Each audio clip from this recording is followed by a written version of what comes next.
Mount Disappointment. Nobody tells you how the mountain got its name. Not the realtors, that's for damn sure. Some poor schmucks hauled themselves up there in 1875, thinking they claimed the highest peak in the area.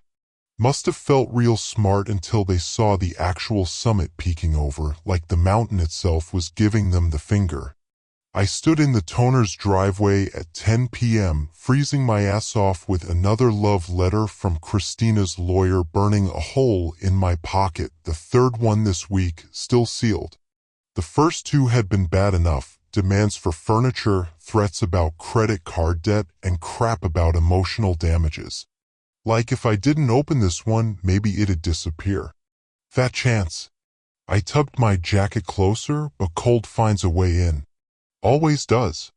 The security lights buzzed overhead, throwing shadows across what had to be the saddest excuse for a house this side of the Continental Divide. Christina would have called it a fixer-upper with character, same way she'd once described me. Weeds pushed through concrete like nobody'd told them driveways weren't meant for rattlesnakes. The shutters hung crooked and those windows just watching, waiting. Like the intake nurses at Valley View Psychiatric right before they'd suggested my voluntary commitment. Time does funny things when you're standing in front of a place like that. Minutes stretch like taffy, thick and sticky.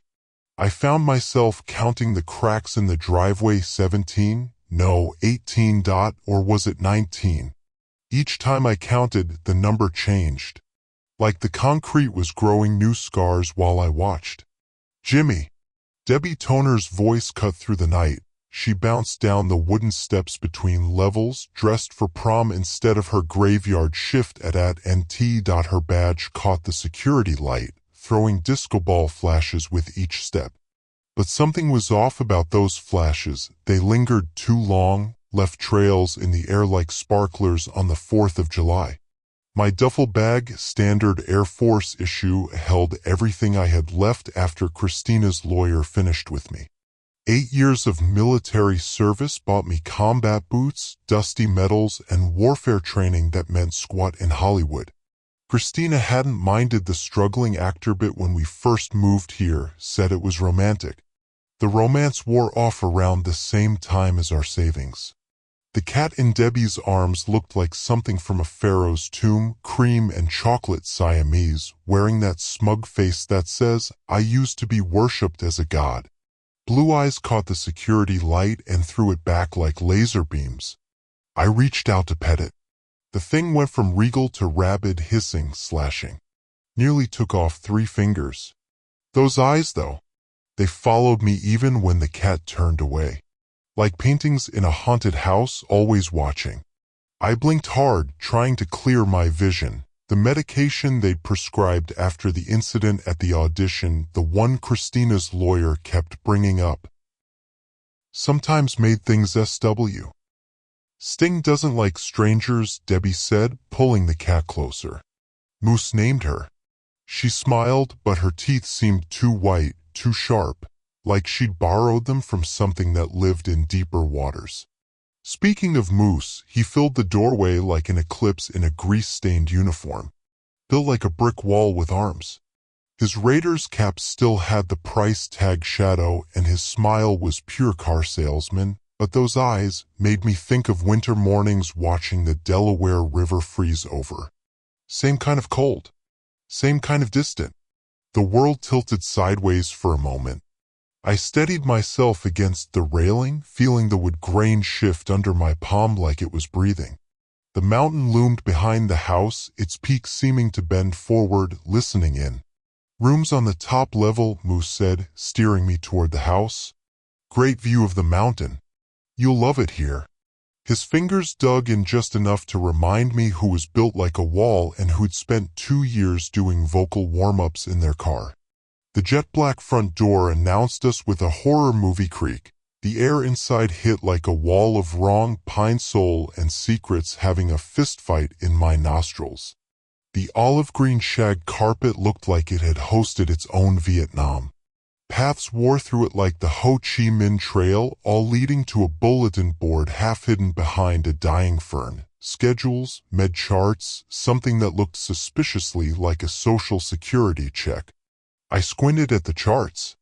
The names kept rearranging themselves: Eleanor, Agnes, Mimi, Nana, Jimmy. Wait, Jimmy? My name shouldn't be there. I looked again, but now the charts were just blurs of blue and red like medical forms underwater. I need to pick up Tommy from school. He's only 6. He needs his mama. An elderly woman's voice drifted down like fall leaves, each word brown and brittle. The crossing guard wears an orange vest. Tommy needs.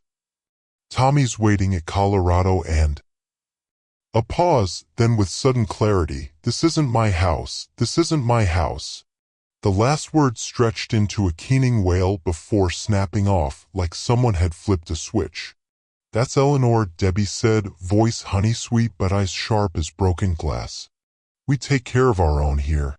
She emphasized own like it was a promise. Or a threat.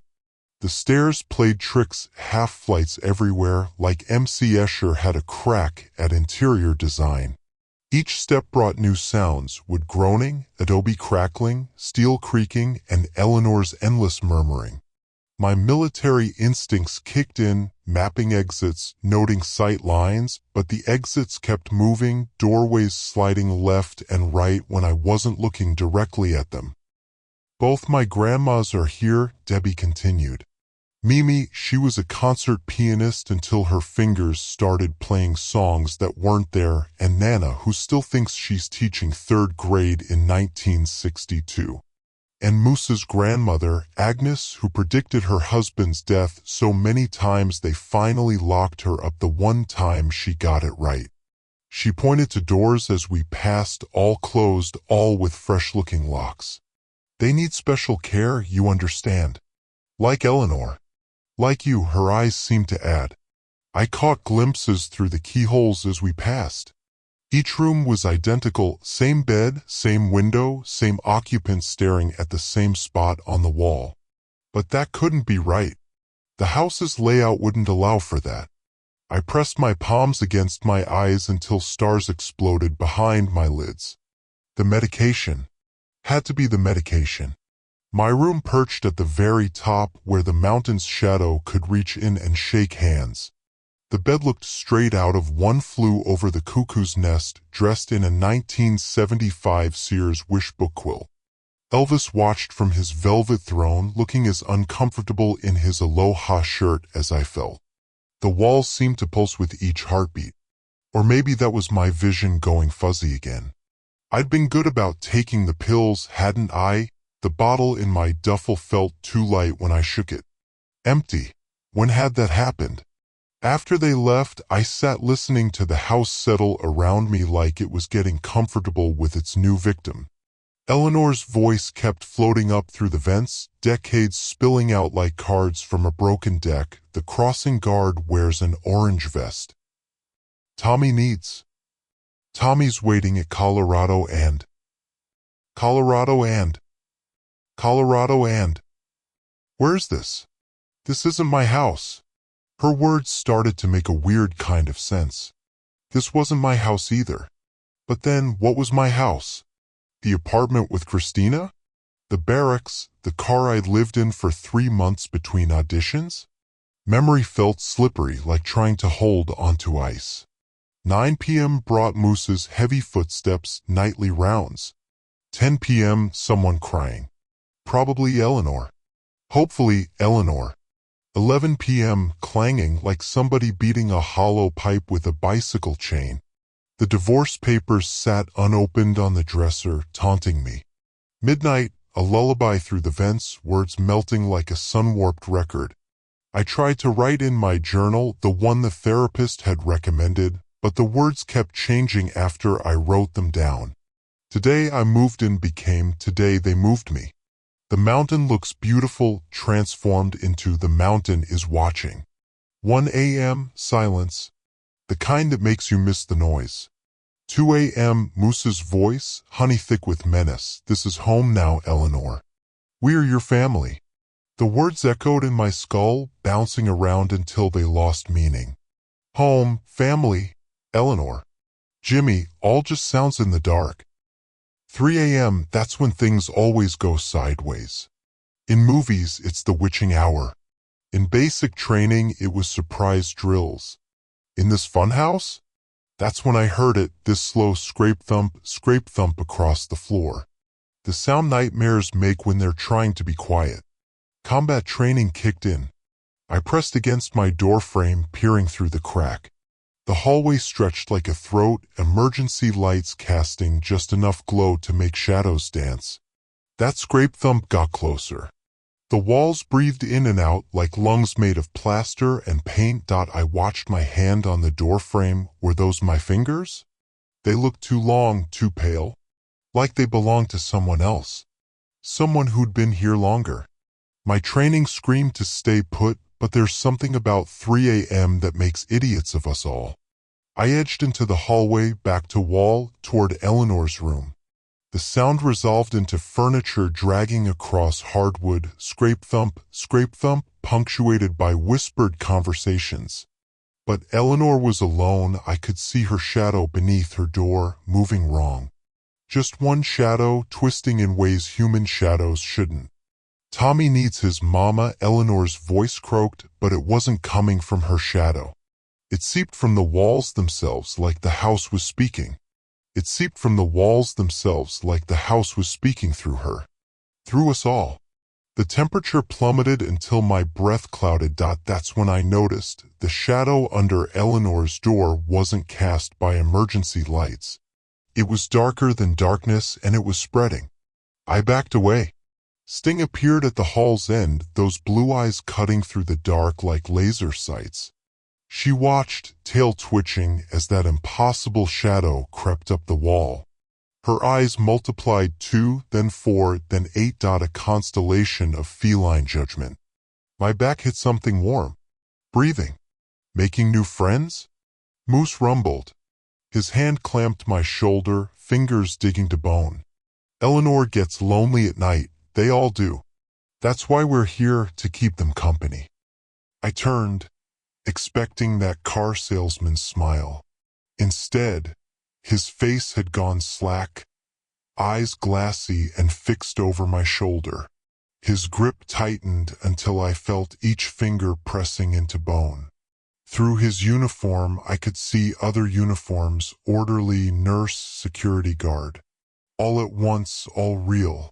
"Welcome to the family," he said, but his lips didn't move. That's when I understood why nobody explains Mount Disappointment's name. It's not about surveyors' mistakes.